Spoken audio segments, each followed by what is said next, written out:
Alright, time to solve our first variation problem. This problem is made up of 4 sentences, and we read them in the PowerPoint presentation. The first thing we want to deal with is the first sentence. So the first sentence says the stopping distance d of an automobile is directly proportional to the square of its speed. So it gives us our variables, and the first variable we want to use first. So d is always the equal. Directly to proportional we know is k times, and then it's proportional to the square of the speed, and it uses s for speed, and it tells us to square it. So this is our first step, and that is to write a formula. Now in the second sentence of the problem we should get numbers to substitute into this formula. So on a road surface a car requires 75 feet, that is a distance, so I plug that into my equation for the distance.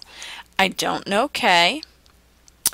To stop when its speed is 30 miles per hour, so I'm going to substitute the 30 for the speed, and I have to remember my squared. Now I need to do the math. So 75 is equal to, and I do 30 squared on my calculator and I get 900, and typically we put the k second, the variable. Now I want to solve for k, so I divide both sides of my equation by 900. And again I'm going to put this on my calculator so the 900s cancel, and I have k is equal to, and my calculator gives me 0.083, and the 3 repeats.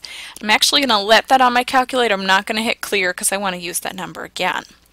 Now I'm ready for the third sentence. The third sentence says the brakes are applied when a car is traveling at 50 miles per hour under similar road conditions. So I know a speed 50 miles per hour. So back to my formula. Distance is equal to, I now know a k value, so 0.083 repeating, and I know a speed, so times 50 squared.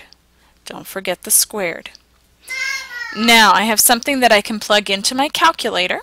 So I take 50 and square it, and I multiply times 0.83 repeating, and as I said, I left that number in my calculator, so I got an exact answer, but we can round, and from my calculator I get that the distance is approximately 208 feet. So sorry for all the background noise in that one. We got an answer of 208 feet.